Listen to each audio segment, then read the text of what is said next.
فرمایا تھا کہ جہنم کی آگ سے آزاد ہیں۔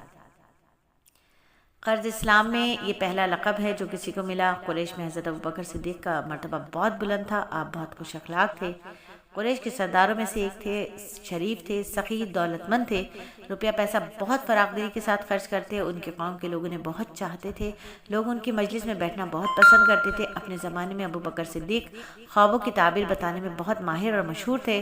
علامہ ابن سیرین رحمۃ اللہ علیہ کہتے ہیں نبی صلی اللہ علیہ وآلہ وسلم کے بعد حضرت ابوبکر صدیق رضی اللہ تعالیٰ عنہ اس امت میں سب سے بڑے تعبیر بتانے والے عالم ہیں۔ اور علامہ ابن سیرین رحمۃ اللہ علیہ خوابوں کی تعبیر بتانے میں بھی بہت ماہر تھے۔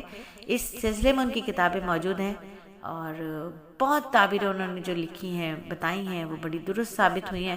مطلب یہ کہ اس میدان کے ماہر اس بارے میں حضرت ابوبکر صدیق کو نبی صلی اللہ علیہ وآلہ وسلم کے بعد سب سے بہتر تعبیر بتانے والا فرما رہے ہیں۔ اور حضرت ابوبکر صدیق نسب نامہ بیان کرنے میں بہت ماہر تھے، بلکہ کہا جاتا ہے ان کے علم میں سب سے بڑے عالم تھے، اس علم کے سب سے بڑے عالم تھے۔ حضرت جبیر بن مطعم رضی اللہ تعالیٰ عنہ بھی اس علم کے ماہر تھے۔ وہ فرماتے ہیں کہ میں نے نام و نسب کا فن اور علم خاص طور پر قریش کے نسب ناموں کا علم حضرت ابوبکر صدیق سے ہی حاصل کیا، اس لیے کہ وہ قریش کے نسب ناموں کے سب سے بڑے عالم تھے۔ قریش کے لوگوں کو کوئی مشکل پیش آتی تو وہ حضرت ابوبکر صدیق سے رابطہ کرتے۔ حضرت ابوبکر صدیق کے بارے میں نبی پاک صلی اللہ علیہ وآلہ وسلم فرمایا کرتے تھے میں نے جسے بھی اسلام کی دعوت دی اس نے کچھ نہ کچھ سوچ بچار کی اور کسی قدر وقفے کے بعد اسلام قبول کیا سوائے ابوبکر کے۔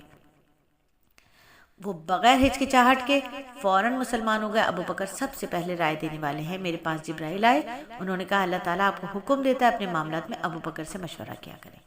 نبی صلی اللہ علیہ وآلہ وسلم کے لیے حضرت ابوبکر صدیق وزیر کے درجے پر تھے۔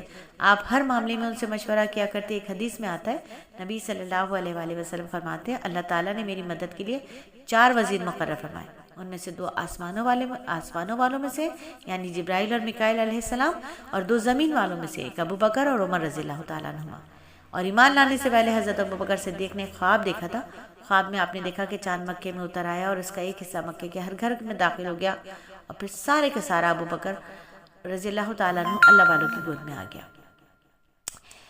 آپ نے خواب ایک عیسائی عالم کو سنایا، اس نے اس خواب کی یہ تعبیر کی کہ تم اپنے پیغمبر کی پیروی کرو گے جس کا دنیا انتظار کر رہی ہے اور جس کے ظہور کا وقت قریب آ گیا، اور یہ کہ پیروکاروں میں سب سے زیادہ خوش قسمت انسان تم ہوگے۔ کی روایت کے مطابق عالم نے کہا تھا کہ اگر تم اپنا خواب بیان کرنے میں سچے ہو تو بہت جلد تمہارے گاؤں میں سے ایک نبی ظاہر ہوں گے، تم اس نبی کی زندگی میں اس کے وزیر بنو گے اور اس کی وفات کے بعد اس کے خلیفہ ہو جاؤ گے۔ اور کچھ عرصے بعد ابوبکر صدیق رضی اللہ تعالیٰ عنہ کو جب یمن جانے کا اتفاق ہوا، یمن میں ایک بوڑھے عالم کے گھر ٹھہرے، اس نے آسمانی کتاب پڑھ رکھی تھی۔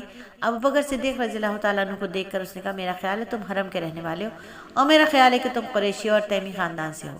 حضرت ابوبکر صدیق نے جواب دیا جی بالکل آپ نے درست کہا۔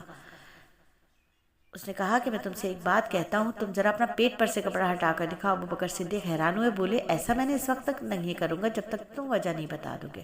اس پر اس نے کہا اپنے مضبوط علم کی بنیاد پر کہتا ہوں حرم کے علاقے میں ایک نبی کا ظہور ہونے والا ہے، ان کی مدد کرنے والا ایک نوجوان ہوگا اور اس کا تعلق ایک نوجوان ہوگا اور وہ پختہ عمر والا ہوگا۔ جہاں تک نوجوان کا تعلق ہے وہ مشکلات میں کود جانے والا ہوگا، جہاں تک پختہ عمر تعلق ہے سفید رنگ کا کمزور جسم والا ہوگا، اس کے پیٹ پر ایک بالدار نشان ہوگا، حرم کا رہنے والا تیمی خاندان کا ہوگا۔ یہ ضرور نہیں کہ تم مجھے اپنا پیٹ دکھاؤ کیونکہ باقی علامتیں تم میں موجود ہیں۔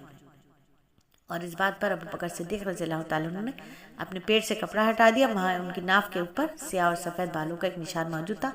تب وہ پکار اٹھا پروردگار کعبہ کی قسم تم وہی ہو۔